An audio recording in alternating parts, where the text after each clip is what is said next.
that introduction. Congratulations, incidentally, on graduating from the program, and welcome to City Lab Baltimore. Nice round of applause to City Lab. It's great to be here with you all. I have a connection to Baltimore. I went to college here, not very far, at Johns Hopkins. I came here in 1960, before almost all of you were born. And for reasons nobody can figure out, in 1964 they did give me a degree. But my academic record, as I said earlier today, was I always made the top half of the class possible. I always tell that joke and then I wait to see how long it takes for you to do the math and see how it works. Anyways, you did okay. The university, seriously, is an important partner for Bloomberg Philanthropies. We work closely with them on many issues, especially on public health and government innovation.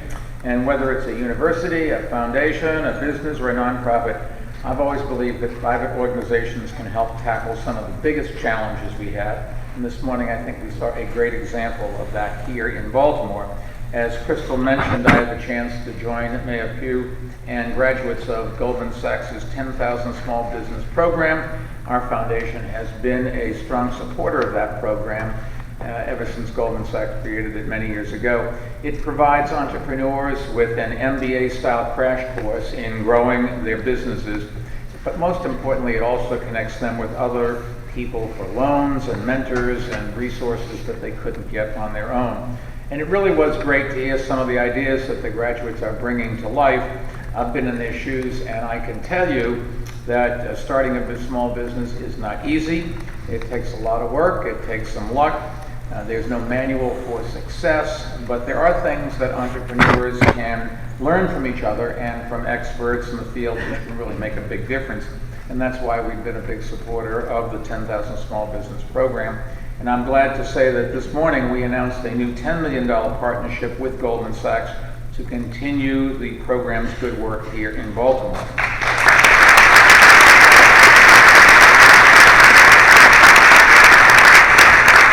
Helping small businesses succeed is one of the most important things I think that we can do to help cities grow and to build a strong future for our country. Small businesses, as I'm sure you know, make up the majority of American jobs. They are the engines of innovation and new ideas, and they are the backbone of thriving communities. And there's a lot that cities and mayors can do to help them grow. And most importantly, virtually all of our big businesses started as small businesses, and without the small businesses, that never would have happened.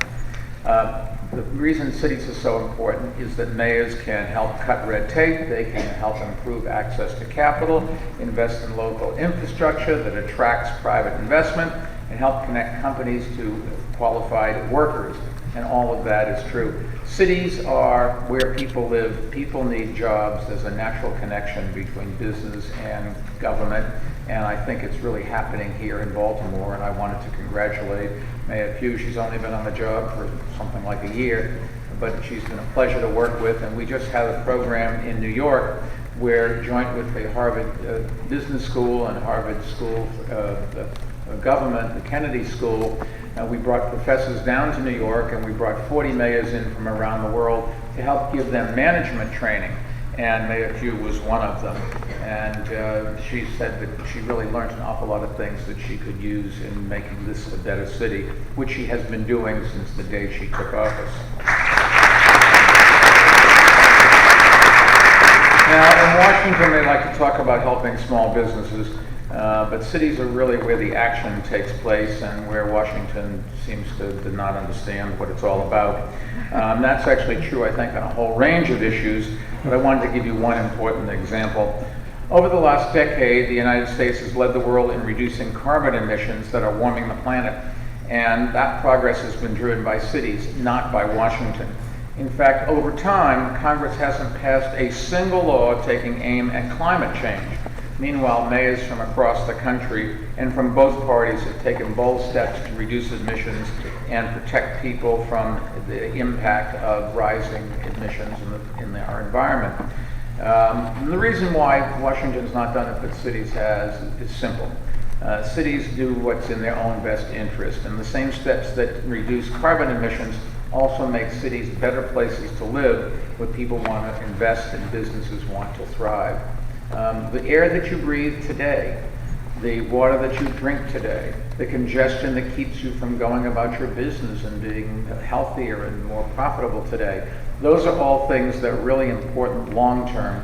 But if you don't want to worry about the long term, just worry about your kids today. When your kids go to the hospital with an asthma attack, we're doing something wrong here, and we've got to stop that, and that's where cities come in.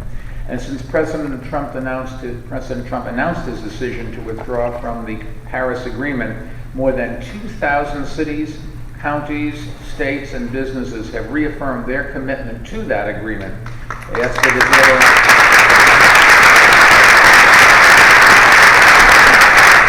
Our foundation is leading an effort to measure their potential for reducing emissions, and we'll submit it to the United Nations. We call this America's Pledge.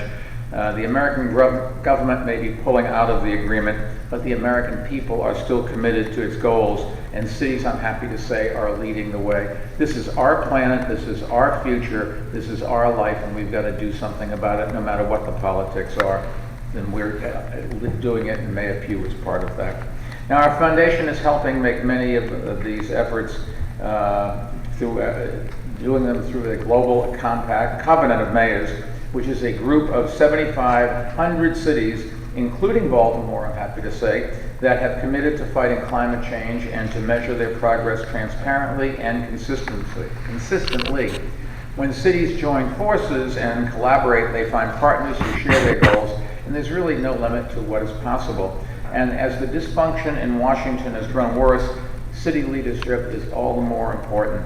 To support cities and accelerate their progress, our foundation recently announced a major expansion of our work in U.S. cities, and on all 5 of the main areas we focus on: government innovation, education, the arts, the environment, and public health. We call it the American Cities Initiative, and we've committed to invest $200 million over the next 3 years to help achieve 3 primary goals. First, giving mayors more resources and technical assistance to solve problems.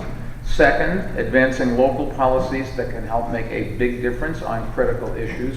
And third, empowering entrepreneurs, artists, and volunteers to become involved in the work of building their communities. And one of the ways the American Cities Initiative works with mayors is by deploying what we call innovation teams. And these are groups of dedicated staff that help mayors target priority issues by building partnerships across sectors and across city agencies using data and experimenting with new solutions. And Baltimore is part of that work. And we're glad to be working with the mayor and also with the Center for Government Excellence at Johns Hopkins, which is helping cities find new ways to use data and to improve people's lives. Today is a chance to accelerate progress here in Baltimore and to help great ideas spread around the world. And I want to thank all of you for being part of that program. And I also want to thank our partners at the Atlantic and at the Aspen Institute for helping to bring us all together today. There are great speakers ahead, including the mayor of Albany, New York, Kathy Sheehan, whose city was a winner of our Art Foundation's Public Art Challenge, and which you'll hear more about today. We're also joined by some of the team from the Johns Hopkins Bloomberg School of Public Health, including the CEO, Paul Rothman of Hopkins Medicine, and Josh Sharenstein, who runs the Bloomberg American Health Initiative.